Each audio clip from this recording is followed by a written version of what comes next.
ગુજરાતની ચૂંટણી જંગમાં રાહુલ ગાંધી પ્રથમવાર દેખાયા। સુરતના મહુવામાં રાહુલે પ્રચાર કર્યો। સુરતમાં પહેલી સભા સંબોધીને રાહુલ ગાંધીએ ચૂંટણીનો શંખનાદ કર્યો। કોંગ્રેસ સાયલેન્ટ મોડમાં કામ કરી હોવાની ચર્ચા વચ્ચે સુરતમાં રાહુલ ગાંધીએ જંગી સભા સંબોધી। મહુવા તાલુકાના અનવલના 5 કાંકડામાં રાહુલ ગાંધીને સાંભળવા મોટી સંખ્યામાં જનમેદની ઉમટી પડી। હજારો લોકો કોંગ્રેસના ખેસ, ટોપી અને ઝંડાઓ સાથે જોવા મળ્યા। બીજી તરફ રાહુલ ગાંધી આદિવાસીઓને લઈને ભાજપને ઘેરવાનો પ્રયત્ન કર્યો। आप वनवासी नहीं हो, आप आदिवासी हो और ये देश आपका है, था और रहेगा। પ્રચાર દરમિયાન રાહુલ ગાંધીએ ભારત જોડો પદયાત્રા અંગે કહ્યું કે પ્લેન કે હેલિકોપ્ટરમાં નહીં પરંતુ પગે ચાલીને તમારી વાત સાંભળવાનું કામ અમે કર્યું। કોંગ્રેસના શાસનમાં વિકાસ રૂંધાયો। આ પ્રહાર સાથે અમિત શાહે સૌરાષ્ટ્રમાં 3 સભાઓ ગજવી। ખંભાળિયા, કોડીનાર, માળિયા એક જ દિવસમાં એક સાથે 3 સભાઓ ગજવીને અમિત શાહે સૌરાષ્ટ્ર સર કરવાનો હુંકાર ભર્યો।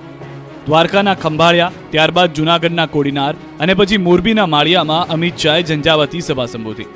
ખંભાળિયામાં જનસભાના સંબોધનમાં અમિત શાહ વિપક્ષ પર વરસ્યા, તો મોરબીમાં પણ શાહે કોંગ્રેસના શાસનમાં વિકાસ રૂંધાયાની વાત કરી।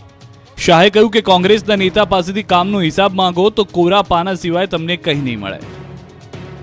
કોંગ્રેસ વાળાને પૂછજો જરા, ભાઈ તમે શું કર્યું, લાવો હિસાબ। આખું કોરું પાનું તમને ના પકડાઈ દેલું કે કશું જ નહીં લખ્યું હોય, કંઈ કર્યું હોય તો લખે ને। એક તરફ પીએમ મોદી તો બીજી તરફ અમિત શાહે પણ ગુજરાત ગજવ્યું। સૌરાષ્ટ્રમાં અમિત શાહનો ઝંઝાવાતી પ્રચાર જોવા મળ્યો। સૌરાષ્ટ્રની ધરતી પર ચૂંટણી પ્રચારના રણમાં ઉતરેલા અમિત શાહે દ્વારકાના ખંભાળિયા અને કોડીનારમાં પ્રચંડ પ્રચાર કર્યો। આ વખતે પણ અમિત શાહે કોંગ્રેસ પર આકરા વાર કર્યા। રામ મંદિરનો મુદ્દો લઈને અમિત શાહે કોંગ્રેસને ઘેરી અને કહ્યું કે 1 જાન્યુઆરી 2024ની ટિકિટ લઈ લો, રાહુલ બાબા, રામ મંદિર જોવા મળશે। બાબરે તોડ્યું ત્યારથી આજ સુધી કોઈની હિંમત નથી।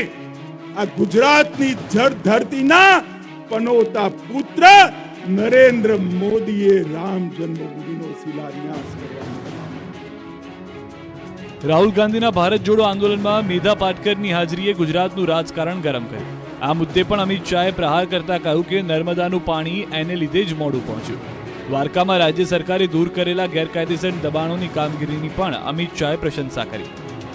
આ તરફ કોડીનારમાં પણ અમિત શાહે વિશાળ જનમેદનીને સંબોધતા ઝંઝાવાતી પ્રચાર કર્યો। અમિત શાહે હુંકાર કર્યો કે જનતા સારી રીતે જાણે છે કે મત કોને આપવો જોઈએ।